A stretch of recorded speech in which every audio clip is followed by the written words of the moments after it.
ஆனால் ஒன்றை மட்டும் கூறிக்கொள்ள ஆசைப்படுகிறேன்.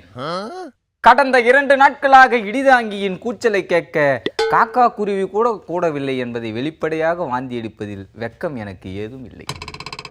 இடிதாங்கியின் வாயில் திண்டுக்கல் பூட்டை மாட்டிவிட்டு சற்று ஒதுங்கி நில்லுங்கள், ஆணியை நாங்களே புடுங்கிக் கொள்ளுகிறோம் என்று இளைஞர்கள் ஆணையிட்டு விட்டார்.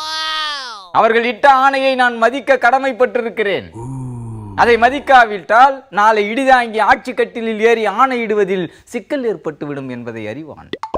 அதனால் குறிப்பறிந்து குழிக்குள் தற்சமயம் பதுங்குவதற்காக சென்று விட்டான் இடிதாங்கி. காரணம் என்னவென்றால் இடிதாங்கியின் நாக்கின் மீது அவர்களுக்கு சந்தேகம் வந்து விட்டது.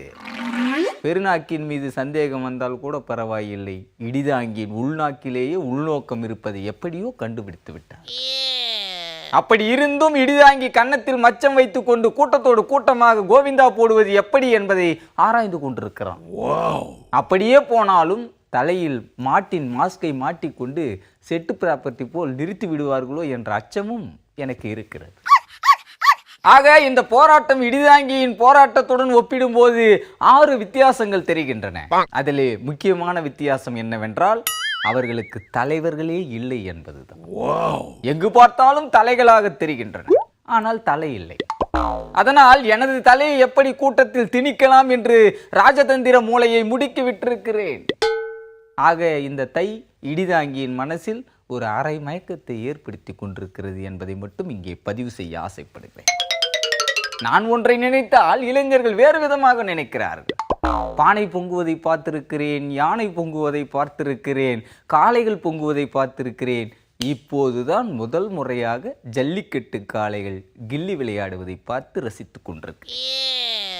நேற்று வரை இடிதாங்கி ஒரு காட்சி பொருளை போல மேடையில் நின்று மூச்சு விடாமல் உருமுவதை உலகம் முழுக்க உள்ள இடிதாங்கியின் ரசிகர்கள் உச்சி கொட்டி ரசித்திருக்கிறார்கள். நேற்று வரை இடிதாங்கியை எல்லோரும் பார்த்து கொண்டிருக்க இன்று வரலாற்றில் முதல் முறையாக இடிதாங்கிய ஒரு பார்வையாளனாக ஒரு ஓரத்தில் ஒதுங்கி இருப்பதை நாசா விஞ்ஞானிகள் நாசூக்காக படம் பிடித்து ஊடகங்களில் ஊதி தள்ளி விட்டிருக்கிறார்கள். மெரினாவில் பொறி பறப்பதை பார்க்கிறவர்கள் ஒரு மூலையில் பொறிக்கடலையை மென்று கொண்டிருக்கும் இந்த இடிதாங்கியை மட்டுமா பார்க்க மறுக்கிறார்கள்? பொதியிலிருந்து தப்பி வீழும் பொறிக்கடலையை பத்திரப்படுத்தும் என் பின்புறம் தாங்கியையும் அல்லவா பார்க்க மறுக்கிறார்.